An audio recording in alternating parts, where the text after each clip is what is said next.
नमस्कार, स्वागत है आपका। आप देख रहे हैं अपना बिहार। मैं हूं आपके साथ सुमित झा। बिहार के कई शहरों में कोरोना के बढ़ते कहर को देखते हुए सरकार ने जंग की नीति बदल दी है। बिहार में अब तक के सबसे बड़े कोरोना विस्फोट के बाद राजधानी पटना समेत 3 शहरों में एक बार फिर से लॉकडाउन लगने जा रहा है। पटना में 10 जुलाई से 7 दिनों के लिए लॉकडाउन लागू करने का फैसला लिया गया है, क्योंकि पटना में आज अकेले एक ही दिन में सबसे अधिक 235 नए केस मिले हैं, जिसके बाद प्रशासन ने यह फैसला लिया है। वहीं सिल्क सिटी भागलपुर में भी कल से 15 जुलाई तक के लिए लॉकडाउन शुरू होने जा रहा है, क्योंकि यहां भी कोरोना की स्थिति भयावह होती जा रही है। जिले में कोरोना के 700 के केस पार आंकड़े कर चुके हैं। वहीं नवादा में 12 जुलाई से 72 घंटे के लिए लॉकडाउन का फैसला लिया गया है। यहां भी कोरोना का संक्रमण करीब 400 के पार पहुंच चुका है।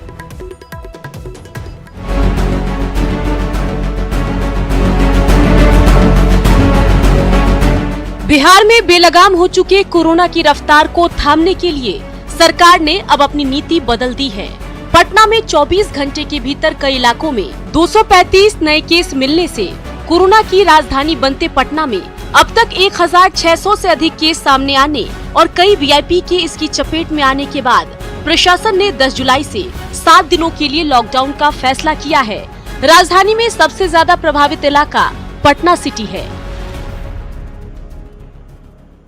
उसमें जितने भी सरकारी गैर सरकारी ऑफिसेज हैं जो जरूरी सेवाओं से अलग हैं, और साथ ही जितने प्राइवेट ऑफिसेज हैं या एस्टेब्लिशमेंट्स हैं, कमर्शियल एस्टेब्लिशमेंट हैं जो कि जरूरी सेवाओं और आवश्यक सेवाओं से अलग हैं, उनको बंद करने का निर्देश दिया गया है।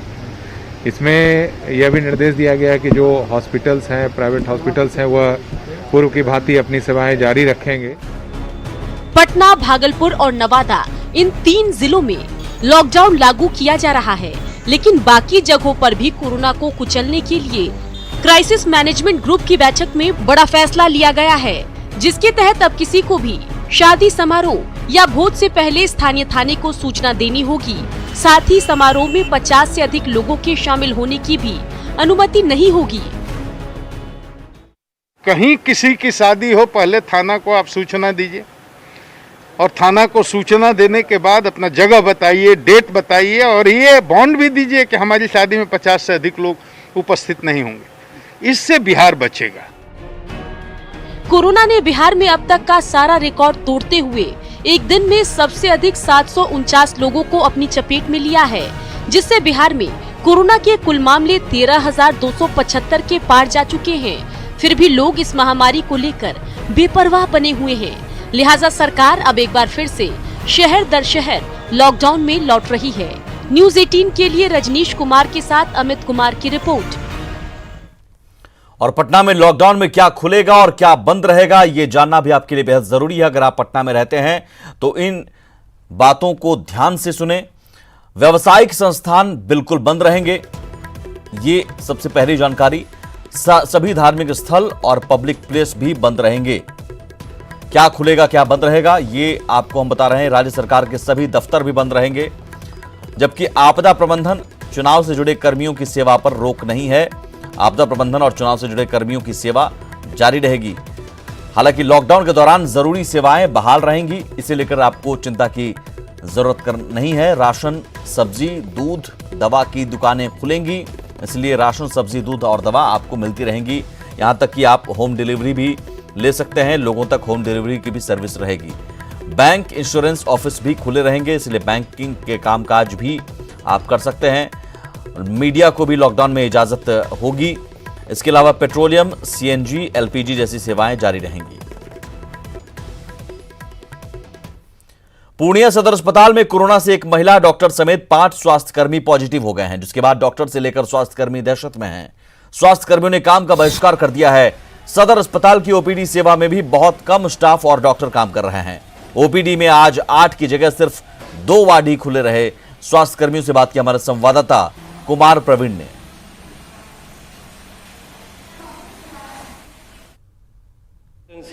लेबर रूम, दवा काउंटर सभी को पूर्णतः सैनिटाइज करने का सिविल सर्जन सर से मांग किए, और अधीक्षक महोदय से भी हम लोगों का यही मांग है। हमारे जितने भी स्वास्थ्यकर्मी हैं सदर अस्पताल पूर्णिया के एवं सिविल सर्जन कार्यालय के कर्मी फाइलेरिया कार्यालय, एसीएमओ कार्यालय, जितने भी कार्यालय के कर्मी हैं उनको पूर्णतः सुरक्षा व्यवस्था मुहैया कराई जाए। सिर्फ ओपीडी में कुछ चेंज किया गया है। आज सिर्फ आज 1 और 6 नंबर चल रहा है, तो भीड़ जिससे कम लगे उस हिसाब से व्यवस्था की जा रही है। जितना डिमांड है और जितना अवेलेबल है सब होता है, उसमें कोई दिक्कत नहीं। सीतामढ़ी जिले में भी कोरोना के संक्रमण का खतरा बढ़ता ही जा रहा है। हालात यह है कि बड़ी तादाद में लोग अब इसके शिकार हो रहे हैं। इस मामले को लेकर सीतामढ़ी के डीएम ने बेहद सख्त नियम बनाया है और बगैर मास्क पहने लोगों का चालान काटने का आदेश दिया है। जिलाधिकारी अभिलाषा शर्मा खुद सड़क पर निकलकर ऐसे लापरवाह लोगों का चालान काटने निकली। इस दौरान डीएम ने गरीबों को मुफ्त मास्क का भी वितरण किया। अच्छा कोई बात नहीं, गिरा तो याद रहेगा। अभी सीतामढ़ी में लगभग 170 लोग हैं जो टोटल पॉजिटिव केस आए थे, मगर अभी 36 के अराउंड यहाँ पे अभी पॉजिटिव केस एक्टिव हैं। अभी स्थिति ठीक है, परंतु ये जरूरी है कि लोग सतर्क रहे एवं सजग रहे। कोरोना के बाद बिहार में दूसरी आफत बारिश और बिजली भी है। भारी बारिश और बिजली को लेकर कई जिलों में अलर्ट जारी किया गया है। 17 जिलों को मौसम विभाग ने अलर्ट किया है और आपके जिले क्या इनमें हैं ये अब आप जान लीजिए। बिहार के कई जिलों में भारी बारिश की संभावना जताई गई है। खासतौर पर नेपाल से सटे जिले उत्तर और मध्य बिहार के लिए ये चेतावनी जारी की गई है। मौसम विभाग का यह अलर्ट 72 घंटों के लिए है। मौसम विभाग ने जानमाल के नुकसान की आशंका भी जताई गई, यानी अगले 72 घंटे बिहार के कई जिलों पर भारी पड़ सकते हैं। वहीं जल जमाव और नदियों के जलस्तर में भी बढ़ोतरी के आसार हैं। भारी बारिश की वजह से बाढ़ की आशंका भी है। जिन जिलों के लिए मौसम विभाग ने अलर्ट जारी किया है उनमें पश्चिमी चंपारण, पूर्वी चंपारण, गोपालगंज, इसके अलावा सिवान, शिवहर, सीतामढ़ी, दरभंगा में भी बारिश के आसार हैं। वहीं मुजफ्फरपुर, सारण, मधुबनी, सुपौल, अररिया, सहरसा, मधेपुरा, पूर्णिया, किशनगंज और कटिहार में भी भारी बारिश के आसार हैं। ये तमाम वो जिले खासतौर पर नेपाल से जो सटे हुए जिले हैं। लेकिन सिर्फ बारिश ही नहीं बल्कि बिजली चमकने और गड़गड़ाहट पर घरों में रहने की अपील की गई है, क्योंकि आसमानी बिजली गिरने से 200 से ज्यादा मौत अब तक हो चुकी है पिछले दिनों में। इसलिए जरूरी है कि आप घर में रहें। 11-12 जुलाई को भारी बरसात की संभावना है बिहार में और नेपाल के कैचमेंट एरिया में। इससे गंडक, बागमती, कमला, कोसी, महानंदा और अधवारा ग्रुप की जो अन्य नदियां हैं उसमें जो वाटर लेवल है पानी का बढ़ने की काफ़ी पॉसिबिलिटी बढ़ गई। तो बिहार में बारिश और बिजली गिरने के अलर्ट के बीच कई जगहों पर आकाशीय बिजली गिरने से कल से अब तक 14 लोगों की मौत हो चुकी है। लिहाजा आपको सावधान रहने की जरूरत है, क्योंकि पिछले 15 दिनों में तकरीबन 200 से ज्यादा लोगों की मौत बिजली गिरने से हो चुकी है। आइए जानते हैं आसमानी बिजली से बचने के लिए आपको कौन कौन सी सावधानियां बरतनी होगी। बारिश के समय घर से बाहर नहीं निकलें। सबसे पहली बड़ी बात, अगर जरूरत नहीं है, बहुत जरूरी नहीं है तो घर से बाहर नहीं निकलें। बिजली चमकने के दौरान खेतों में आप खड़े ना हो, खेतों में कामकाज करने से बचें। बिजली चमकते देखते हुए ही फौरन सुरक्षित स्थान पर अगर आप बाहर में हैं तो चले जाएं। टेलीफोन, बिजली के पोल, टीवी टावर से आप दूर रहें अगर आप बाहर में हैं तो। इसके अलावा बारिश के वक्त घने पेड़ के पास आप खड़े ना हो। बिजली घने पेड़ को अपनी चपेट में लेती है। घर के भीतर हैं तो भी बिजली का तार ना पकड़ें, स्विच ऑफ कर दें। वाहन पर सवार हैं तो तुरंत सुरक्षित जगह पर आप चले जाएं। वाहन उस दौरान ना चलाएं। कपड़ा सुखाने के लिए भी तार का प्रयोग आप ना करें। इसके अलावा दलदल वाले स्थान और जल स्रोतों से दूर रहें आसमानी बिजली गिरते वक्त, और घरों में कोशिश करें त्वरित चालक लगवाएं। और अब सियासत से जुड़ी हुई खबरें। बिहार विधानसभा चुनाव की तारीखों का ऐलान तो अब तक नहीं हुआ है, लेकिन निर्वाचन आयोग ने चुनाव की तैयारियां शुरू कर दी हैं। इस साल के अक्टूबर और नवंबर में चुनाव होने वाले हैं। न्यूज 18 ने आगामी विधानसभा चुनाव को लेकर मुख्य चुनाव आयुक्त सुनील अरोड़ा से खास बातचीत की। सीईसी ने कहा कि बिहार चुनाव के आयोजन के लिए चुनाव आयोग की तैयारी समय पर हो रही है। हालांकि कोरोना महामारी के कारण इस बार वोटिंग और चुनावी रैली को लेकर कई बदलाव किए जाएंगे। मुख्य चुनाव आयुक्त ने कहा कि एक पोलिंग स्टेशन पर 1000 से अधिक मतदाता नहीं होंगे। कोरोना की वजह से दिशा निर्देशों में बदलाव किया जाएगा। राजनीतिक दलों को दिशा निर्देशों का पालन करना होगा। चुनावी रैली में भी आयोग के दिशा निर्देशों का पालन जरूरी है और चुनाव कार्यक्रम सभी पहलुओं को ध्यान में रखकर ही बनाया जाएगा। कोरोना की वजह से बिहार में 33,797 अतिरिक्त पोलिंग स्टेशन की व्यवस्था की जाएगी और इस बार 65 साल से अधिक और कोरोना पॉजिटिव पोस्टल बैलेट के जरिए मतदान कर सकेंगे। विधानसभा चुनाव पर संबंधित एजेंसी और मंत्रालयों के साथ बैठकें जारी हैं। प्रदेश में 7 करोड़ 31 लाख मतदाता है जो अपने मताधिकार का इस्तेमाल करेंगे। और बिहार में समय पर चुनाव कराने वाला आयोग का यह बयान आरजेडी को रास नहीं आया। आरजेडी सांसद ने कहा कि कोरोना विस्फोट के दौर में चुनाव कराने के फैसले पर आयोग को विचार करना चाहिए। किसी को पता है कि बिहार में कोरोना टेस्टिंग की क्या हालत है? एक्सप्लोड कर रहा है बिहार। और महामारी के वक्त में जो भी राजनीतिक दल, हमने तो अब तक कोई कवायद नहीं की है पॉलिटिकल और इलेक्ट्रल, जो भी राजनीतिक दल कर रहे हैं, तो मैं एज सॉलिसिटर जनरल साहब के शब्द का इस्तेमाल करूंगा, वल्चर्स। अभी जिंदगी बचाने का वक्त, महफूज रखिए। खुद सीएम साहब के आवास में कोरोना संक्रमण के 60 केस आ रहे हैं। मैं समझता हूं कि उस दौर में, और खास करके कुछ जो निर्णय भी लिए गए हैं हाल में इलेक्शन कमीशन द्वारा, वो कंसल्टेशन से निर्णय लेना चाहिए। यही अब तक की हमारी रवायत रही है, पता नहीं क्यों कर रहे हैं ऐसा। बिहार विधानसभा चुनाव की रणनीति को लेकर बीजेपी की क्षेत्रीय बैठकों का दौर आज भी जारी रहा। पिछले 4 दिनों से बीजेपी लगातार जिलावार बैठक कर रही है। दिन भर में 3-3 बैठकें हो रही हैं और हर बैठक में 3 से 4 जिलों के कार्यकर्ताओं से बिहार के प्रभारी भूपेंद्र यादव, प्रदेश अध्यक्ष संजय जायसवाल, सुशील कुमार मोदी सहित पार्टी के बड़े नेता रूबरू हो रहे हैं। बीजेपी वर्चुअल तरीके से हो रही इस बैठक में अपने संगठन को लेकर जिला अध्यक्ष सहित जिले के कार्यकर्ताओं से फीडबैक ले रही है। संगठन के आगामी कार्यक्रम, अब तक जो कार्यक्रम चलाए जा रहे हैं, मोदी जी के 2 वर्ष के दूसरे कार्यकाल के प्रथम वर्ष में कौन कौन से कार्य हुए, वो जन जन तक पहुंचाना है। चुनाव की समीक्षा भी हो रही है। देखिए, अभी चुनाव के संदर्भ में कोई चर्चा नहीं हो रही है। बिल्कुल ये संगठनात्मक बैठक हो रही है। हमारा संगठन कहाँ तक पहुंचा है, सप्तऋषियों का टीम कहाँ तक बना है, इन सब विषयों पर चर्चा हो रही है। जेडीयू ने बिहार चुनाव की वर्चुअल तैयारी शुरू कर दी है। सांसद आरसीपी सिंह ने आज जेडीयू के अति पिछड़ा प्रकोष्ठ के कार्यकर्ताओं से फेसबुक के जरिए संवाद किया, जिसमें कई महत्वपूर्ण फैसले लिए गए।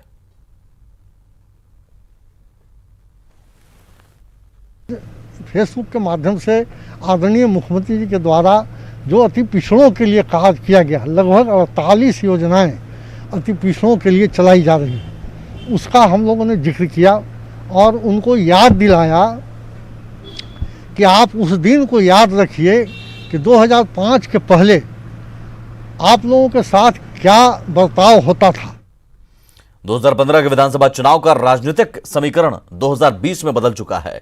सत्ता पक्ष और विपक्ष दोनों आगामी चुनाव में जीत सुनिश्चित करने के लिए पार्टी और सीट बदलने की तैयारी कर रहे हैं। ऐसी चर्चा है कि सत्ताधारी जेडीयू के युवा विंग के प्रदेश अध्यक्ष सह टिकारी के विधायक अभय कुशवाहा भी इस बार बेलागंज विधानसभा क्षेत्र से चुनाव लड़ने की तैयारी कर रहे हैं। इसके लिए उन्होंने बेलागंज विधानसभा क्षेत्र में कार्यालय भी खोल दिया है और अपने कार्यकर्ताओं के साथ कई इलाकों में बैठक कर रहे हैं। विधानसभा में हमारे पार्टी के विधायक नहीं हैं, हम टेकारी से विधायक हैं, तो जो भी पार्टी का कार्यक्रम हुआ, चूंकि बेलागंज विधानसभा में हमारा घर है, इसलिए पार्टी की तरफ से हमको दायित्व मिली कि बेलागंज विधानसभा का जो भी पार्टी का कार्यक्रम होगा उसे आप भी अपना देखेंगे।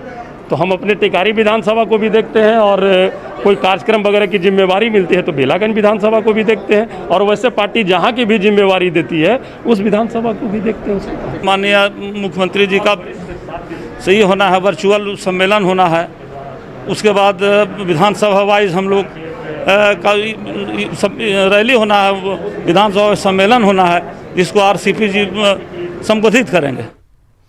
एक तरफ आरजेडी आगामी विधानसभा चुनाव समय से करवाने के बजाय कोरोना संक्रमण के कम होने के बाद करवाने की सिफारिश कर रहा है, तो दूसरी तरफ आरजेडी भी अपने विभिन्न संगठनों की बैठक आए दिन कर रहा है ताकि चुनाव में बेहतर परिणाम हासिल किया जा सके।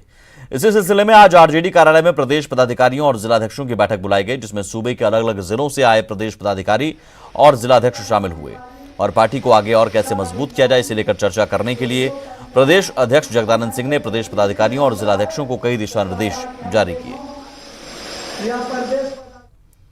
इस साल होने वाले विधानसभा चुनाव को लेकर कांग्रेस ने भी तैयारी शुरू कर दी है। कांग्रेस के बिहार प्रभारी शक्ति सिंह गोहिल 3 दिवसीय दौरे पर हैं। आज शक्ति सिंह गोहिल की अध्यक्षता में इलेक्शन कमेटी की बैठक पार्टी के प्रदेश मुख्यालय सदाकत आश्रम में आयोजित की गई। बैठक में विधायक और एमएलसी के अलावा पार्टी के वरिष्ठ नेता भी मौजूद थे। शक्ति सिंह गोहिल ने कहा कि जिला और ब्लॉक स्तर के नेताओं के साथ भी बैठकें होंगी। चुनाव में जा रहे हैं और 2 दिन तक लगातार अलग अलग कमिटीज़ की मीटिंग मैंने रखी हुई है।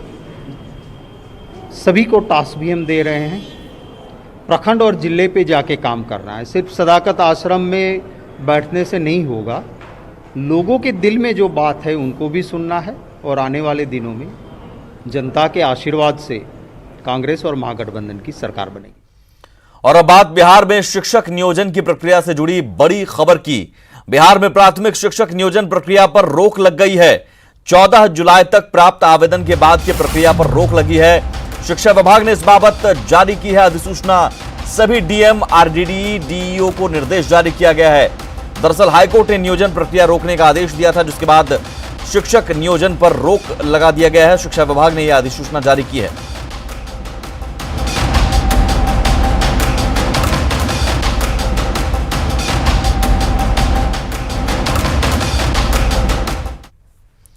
और बड़ी खबर हाजीपुर से है, जहां बेखौफ अपराधियों ने दिन दहाड़े एक डॉक्टर के घर लाखों की लूट को अंजाम दिया। गन पॉइंट पर परिवार के सदस्यों को बंधक बनाकर बदमाशों ने लाखों की संपत्ति पर हाथ साफ कर दिया। वारदात सदर थाना के बसंत विहार कॉलोनी की है। अपराधियों की करतूत सीसीटीवी में कैद हो गई है, जिसके आधार पर पुलिस छानबीन में जुटी है। तस्वीरों में साफ दिख रहा है सीसीटीवी तस्वीरें। जब आपकी टीवी स्क्रीन पर होंगी, आप देख पाएंगे कैसे 3 बदमाश खुलेआम परिवार के लोगों को धमकाकर लूट की वारदात को अंजाम दे रहे हैं। देखिए, पीड़ित डॉक्टर डेंटल स्पेशलिस्ट बताए जाते हैं। पॉज करो तो। कितना देर पहले का होगा घटना? वो तो हम नहा रहे थे तो मम्मी गेट खोली तो हम गेट खोल के देखे तो हमको पता चला कि ये लोग आए हुए। तो जब हम बाथरूम से निकले थे तो वो हमको गिराए थे। क्या बोले फिर? मम्मी को कुछ धमकी दिए थे, मेरा हाथ पीछे करके मोड़ दिया। कैमूर से बड़ी खबर है, जहां भभुआ सदर अस्पताल के क्लर्क को 4000 रुपए रिश्वत लेते रंगे हाथों गिरफ्तार कर भेज दिया गया है। विभाग की ओर से उसे निलंबित भी कर दिया गया है। कर्मचारी के एरियर के नाम पर आरोपी क्लर्क 25% कमीशन ले रहा था, जिसकी शिकायत के बाद डीएम के आदेश पर पुलिस ने यह कार्रवाई की। एरियर निकालने के नाम पर रिश्वत की मांग कर रहे हैं। कुल 10,433 रुपये एरियर निकला था, जिसमें से ये 4,000 रुपया रिश्वत के तौर पे मांग रहे हैं और इसकी लिखित शिकायत भी की है। उसके बाद पूरा टीम को भेजा गया और रंगे हाथों रिश्वत देते हुए इनको पकड़ा गया। इस रुपये पर जो हस्ताक्षर भी थे वो रुपये भी बरामद हुए सारे। अभी उस पर कार्रवाई की जा रही है। लॉकडाउन के 3 महीने बाद आज नालंदा का पर्यटन स्थल खुल गया है। नालंदा खंडहर, हेनसांग, नालंदा म्यूजियम समेत अन्य दार्शनिक स्थल खुल गए हैं, जिसके बाद जहां लोगों में उत्साह है वहीं स्थानीय दुकानदार भी खुश हैं। नालंदा खंडहर खुलने की जानकारी जैसे जैसे लोगों को मिल रही है, घूमने वाले पहुंच रहे हैं। खंडहर द्वार पर गहन जांच की व्यवस्था भी है।